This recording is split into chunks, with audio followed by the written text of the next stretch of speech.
our final presentation for this afternoon. So we have Andi, Sebastian, Juanita, McLaren, and Zali Harris, who will be providing insights from children of single mothers and who will talk about service and resource gaps in their lives. So Juanita is the research lead at the Council of Single Mothers and Their Children and has been working as a researcher and advocate for single mothers and women's financial security for the last 12 years.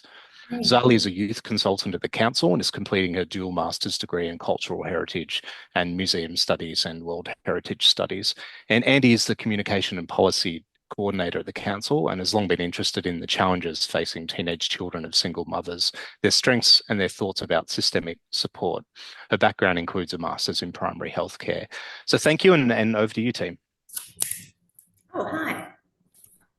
Am I on? Right. Hi, everyone. My name is Juanita. I am the research lead in this project. Can you see me? My screen, my sharing thing? Not yet, Juanita. Okay, I'm getting there. Where am I? Oh, I'm on Zoom. I have to share my screen. Share. And I'm sharing this one. That's not the share. Okay. What are you saying now? Go to the slideshow. Hi, everyone. Isn't that fun? There we go. Okay, so my name's Juanita and my colleagues here, Zali and Andi from the Council of Single Mothers and Their Children. We're going to be discussing a project we've been doing for the last 18 months on the children of single mother families. Here at the Council of Single Mothers and Their Children, which has been around for over 55 years, one large part of the organisation is to advocate for single mothers in policy that impacts on them and their children. And another part of our service is a phone service where we regularly receive calls from single mothers about the issues, largely that involved their children. So as a consequence, we decided to put together a project that was around actually speaking to the children themselves, listening to their concerns, reinforcing what sort of supports they want, and to see if there were actually any gaps between youth services that are available for young people and the unique needs of mothers and of children of single mother families. So the facilitators, Zali and myself, were specifically chosen to run this project as children of single mothers ourselves, and I myself am a single mother. So we thought that that would help us create a safe space for kids to feel comfortable sharing their lived experience. We already knew from the surveys that we had done that kids felt comfortable with a shared experience. Don't say anything. And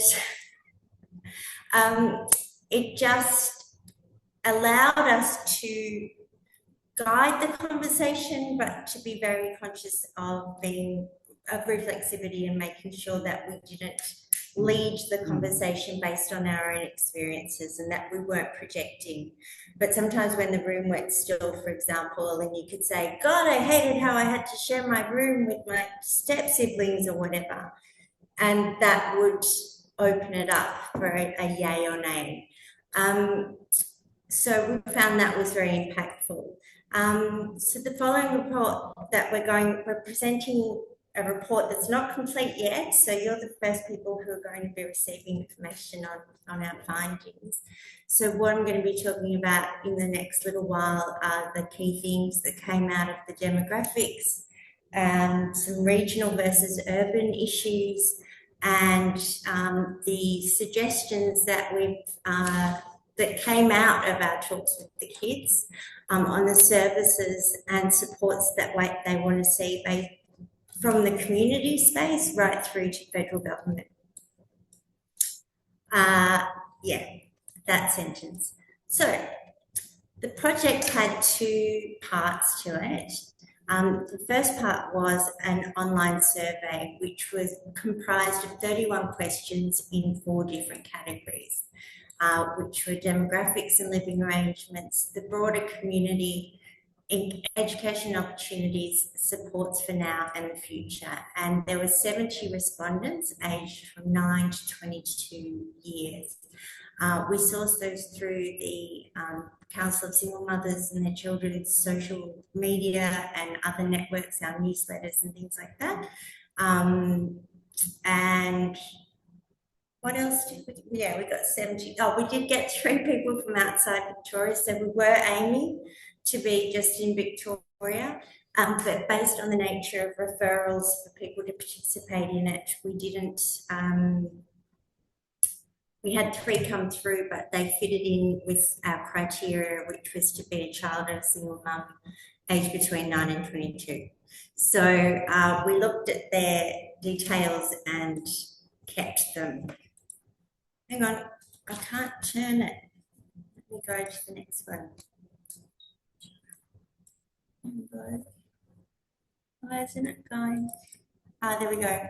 The second part of the second phase of the project was focus groups, which we got funding from the Brian M. Davies Charitable Foundation to conduct 10 focus groups. And we did 5 online Zoom sessions, 3 face-to-face sessions at secondary schools or colleges, 1 face-to-face session at a council library, and 1 face-to-face session at a youth community centre.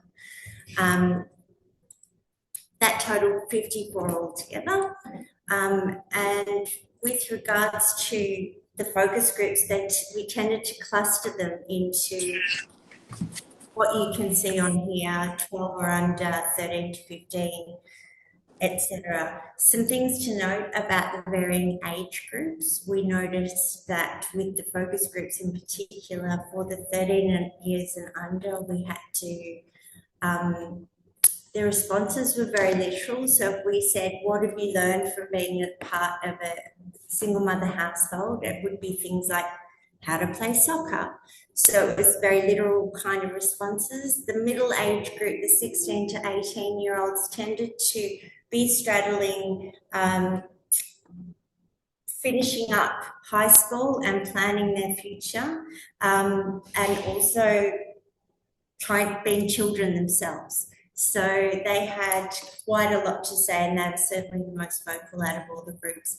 And the 19 and above were all, most of their responses were upon reflection and were about the things that they had learned and the strengths that had come out of living in a single mother household, even though it was a double-edged sword quite often, because they were grateful for these skills but resentful that they had to learn them much earlier than they probably needed to. Number of siblings, we had a broad mix. One of the most interesting things that came out of that, though, is that 20% of our regional participants had 5 or more siblings, which reinforces what both Kelsey and Renee have said in their presentations so far. One girl actually had 16 siblings. Identification, you'll see that we didn't have it, that we've got 2% gender diverse or unsure, 3% non-binary. They all came through in the survey. In the focus groups, they either identified as male or female, and there's a skew to the females because we did have one of our focus group was solely presented at a school in Gippsland, which supports young mothers, so women under 22 who are single mothers or just young mothers, basically. Some were single, some not. So that's why there's slightly more female than male.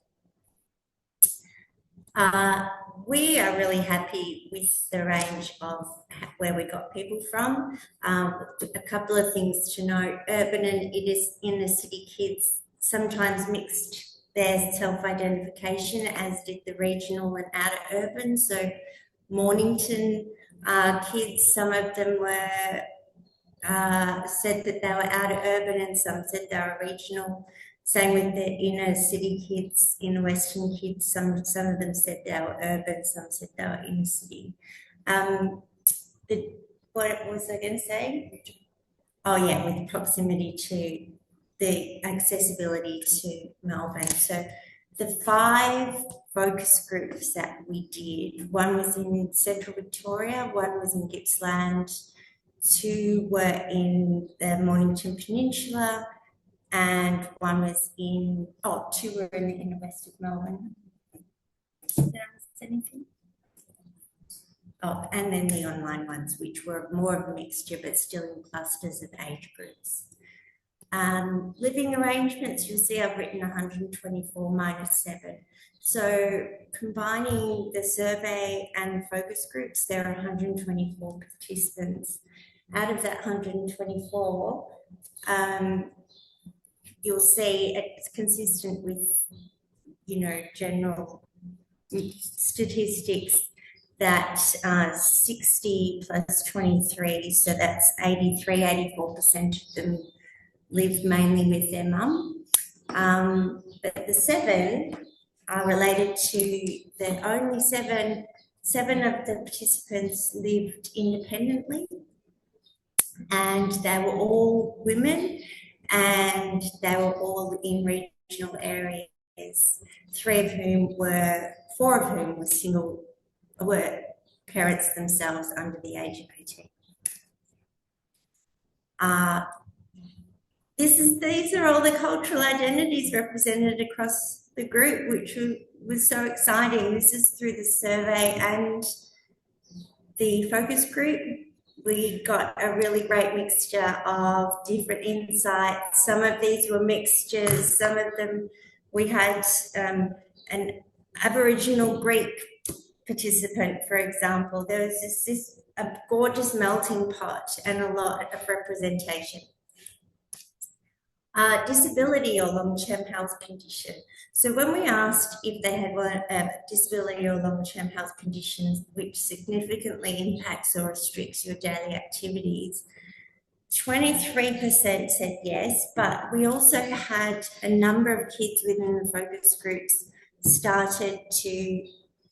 spoke about siblings who had disabilities or long-term health conditions as well, which impact on their own lives. So we haven't got an actual number for that, but most of these were related to mental health issues or neurodivergent issues, ADHD or autism spectrum. We also had a couple of gender-related, which were endometriosis, of 2. So mainly it was around mental health issues. So a question that we had in our survey was, what do you want to see available specifically for kids of single mothers? Because we were wanting to see if there are any gaps and if they could identify it. So the 3 things that came out of that, the largest things were 75% wanted more institutional support, so that's in schools and universities and TAFEs. 59% wanted better pathways to affordable resources, and 51% wanted more recognition in society. So I'll give you some of their quotes, you can read them.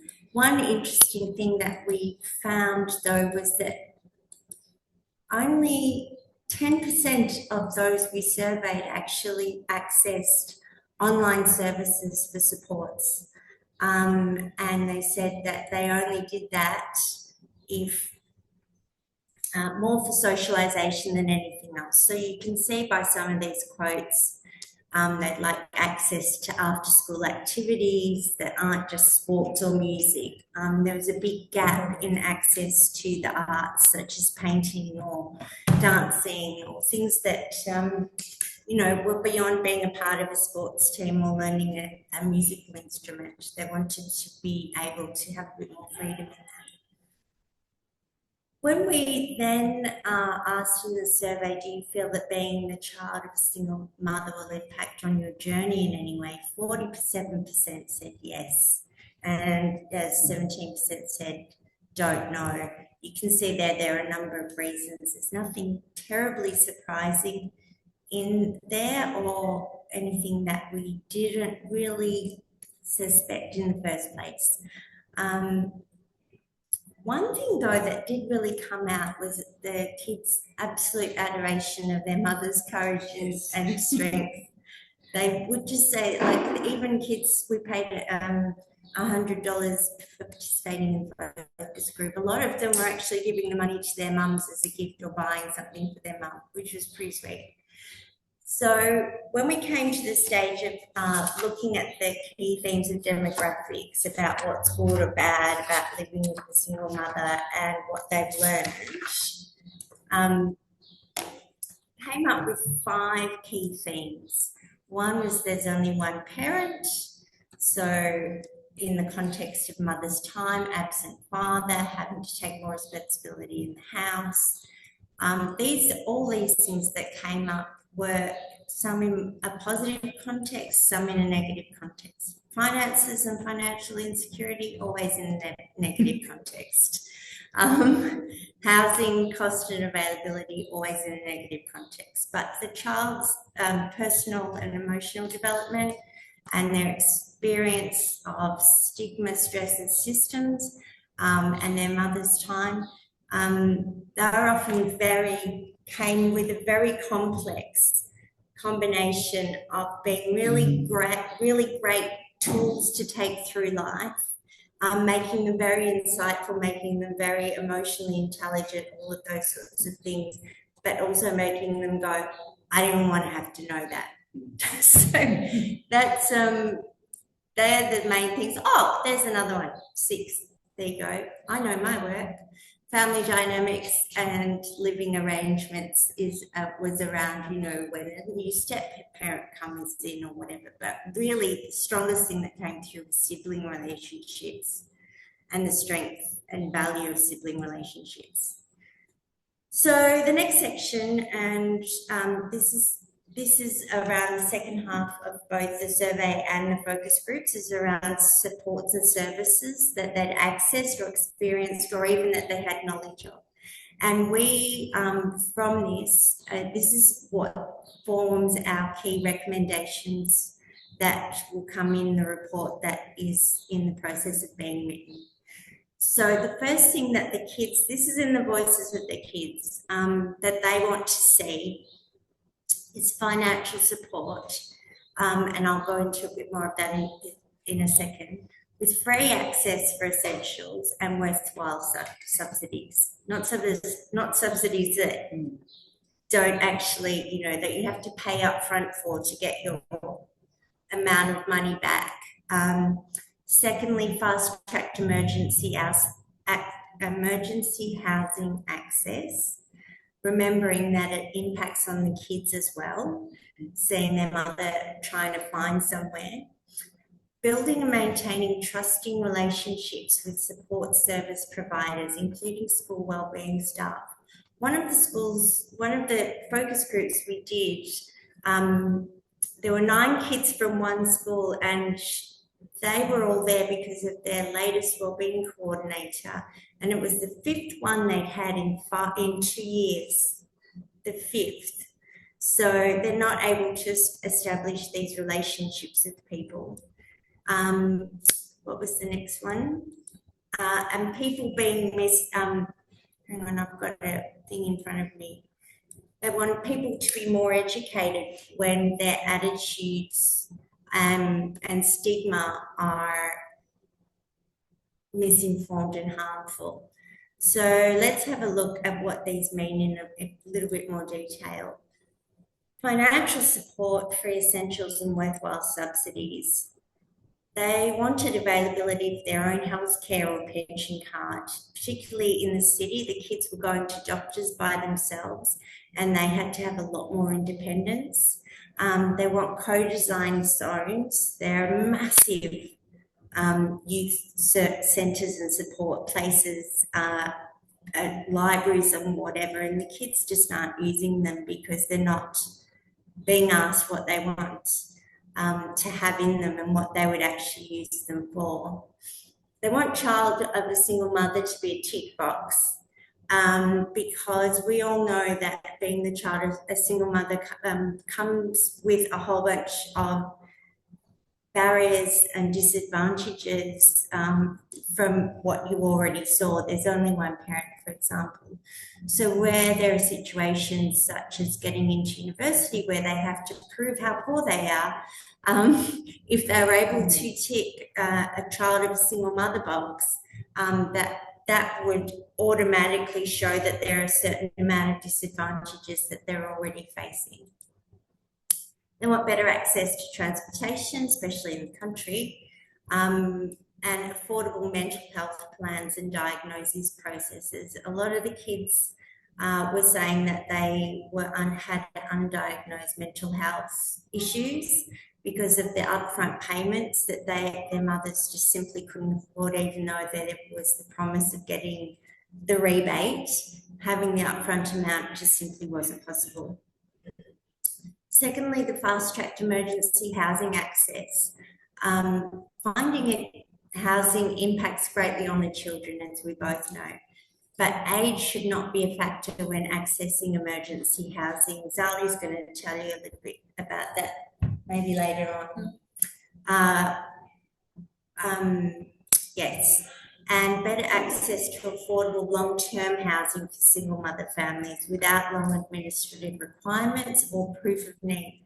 Now, I just want everyone to remember this is from the mouth of the kids. This isn't us reading someone else's study. This is what the kids are saying about their own experiences, which is pretty impactful. And the people being more educated when their attitudes and stigma are misinformed. The kids are calling for training of teachers and police in particular on the unique experience of children of single mothers to encourage appropriate interactions and encourage understanding. For example, one young man spoke of being held by the police and the police saying, I have to call your mum and dad. And when they said, don't call dad, it'll cause problems at home for mum, they were more interested in following the procedure and called the dad, and of course it caused massive problems and a violent home situation for the kids. So they wanted people to have a better understanding of those sorts of dynamics, allowing for discretion. So instead of the teachers at school saying, hey, all the kids of single parents, all the POVO kids over here, I've got something for you, here's a special handout. They want their teachers to understand that their circumstances are unique, that maybe they are going between two houses during the week, and that might make them forget stuff. Maybe because the two households that they live in are run very differently. They want their teachers to know that and to act upon it, but to do it discreetly because they also don't want special attention. And yeah, building and maintaining trusting relationships with support service providers. This is a really important one, and it's already been brought up today. The processes for managing family violence or family court issues, the school wellbeing staff, all of these things, the kids wanted to see people be able to work on a case-by-case scenario rather than ticking the boxes and following a procedural system. And they saw that in family violence services, they saw it in family court issues, school wellbeing staff, where this importance is placed on the bureaucratic needs and backtracking rather than being for child-centred. So the kids were calling for better management of support services in the schools and organisations so that the staff that they had, the people they were working with, didn't burn out and disappear because they want relationships. They've had a significant person in their house leave. Whether that's been for good or for bad, society impresses upon them that two-parent household is the end game. So they're already missing someone and they're trying to find someone to replace that person, and these other people keep coming and going and letting them down like perhaps the first person did. So that's something worth keeping in mind, is that the kids themselves just want someone who's consistent. They're also fearful of being separated from their family and their siblings in particular. So they know the system pretty well and quite often just turn up to things and go through the motions and keep their head down and don't say boo to a goose because they don't want it to be caught out and for them to be getting into trouble or separated. You go. Yeah? Yep. Okay, did I just miss one? You're up to 21 minutes. All right, let's go. So in closing, no, we've done that bit. Yep. Okay, so I just wanted to quickly say we've got a couple of standout findings. Mine in particular was that 7 of the 124 who lived out of home were women and were in regional areas. That was my, like, what? But it's been reinforced in Renee and Kelsey's presentations today. So that was mine. Hi, so I'm Zali. I think I was introduced to you briefly earlier. So I'm the youth consultant on this project. As a child myself of a single mother who was herself the child of a single father, it's been both illuminating and slightly disheartening actually to see similar themes repeated from my own lived experience and my mother's into this younger generation of children of single mothers. And a significant finding for myself that has stood out between all of us while writing this report has been that for a significant gap in the services for children is that we have youth in this country, throughout Victoria really, who are experiencing quite adult themes of financial instability and housing instability mostly, who are not being provided for by a range of people, but specifically because the youth specified services themselves are ill-equipped to handle these bigger themes or the more entrenched sort of needs of these children. And the adult services that do address those themes are not designed for youth to access.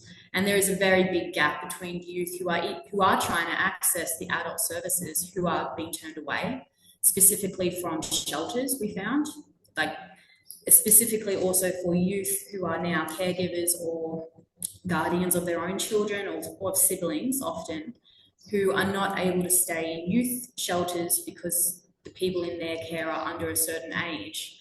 But because the actual guardian is under the age of 16, they're not allowed to go to the adult shelters, which results in mass amounts really of children all over this state couch surfing or who are homeless because the shelters can't provide. So that, for me, that was quite significant. Yes. I'll hand off to Andi Sebastian now.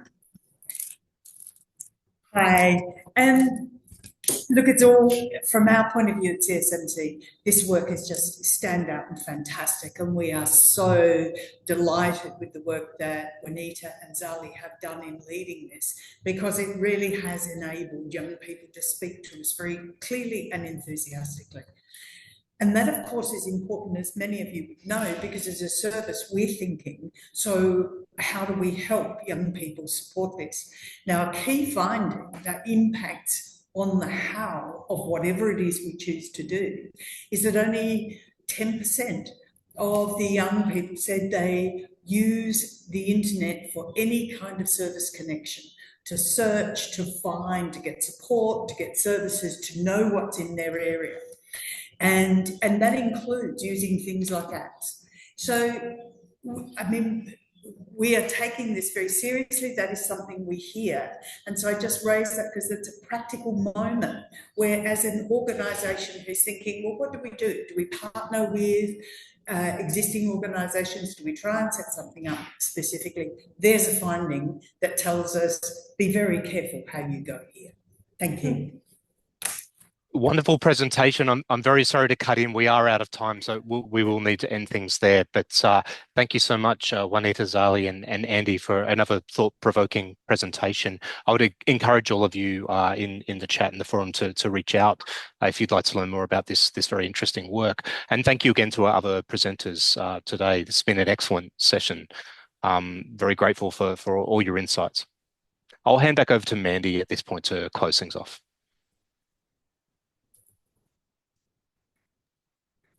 Thank you very much. So many synergies between those three different presentations and so many strong, really strong messages about key areas of need.